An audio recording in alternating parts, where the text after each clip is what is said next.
Hello, my name is Kevin Talavera, and today I will be discussing my life issues class.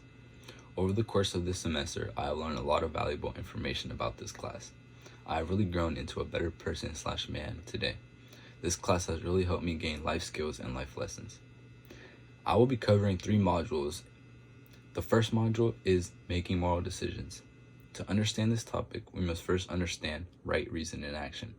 Right reason and action is a decision-making process that attends to the implications and consequences of our actions and choice. There are 4 steps to right reason and action. Step 1, to search out the facts. Actions express who we are. Our actions impact the world around us. Our actions could lead to good or evil. This is why we have to search out the facts. We have to figure out whether our actions are directed towards true good. The second step is to think about various alternatives and consequences. Until an alternative decision is considered, we should not be making any moral decisions. Thinking about an alternative is important because there's always another way to do it.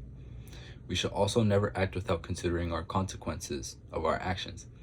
You always have to ask yourself if what you're doing is okay. What if your family member saw you? Or what if they were in your same shoes? Would they still do it?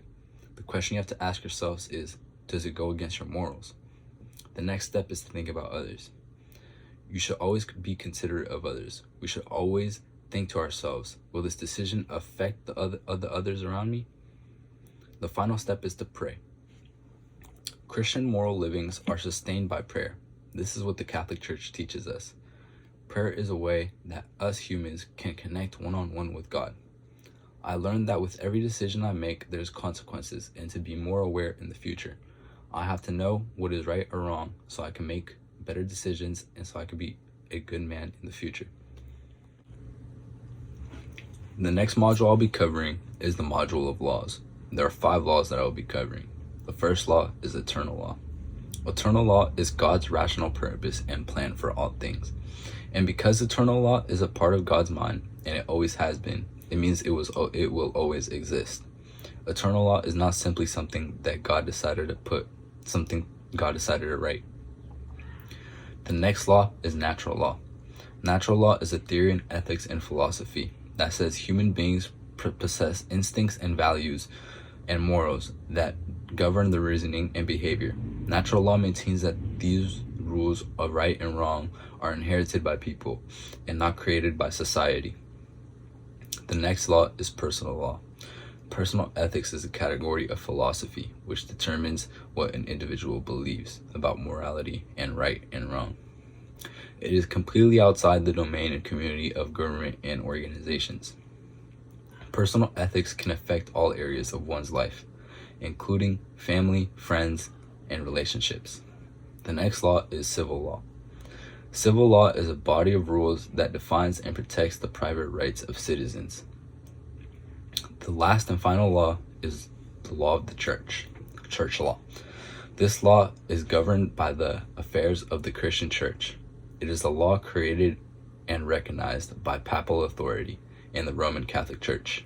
Knowing these laws will help me make a difference and know what is the difference between right and wrong. Hopefully I could use these laws in the future and I could become a better man by using them. The final topic I will be covering is the topic of sin and consequences.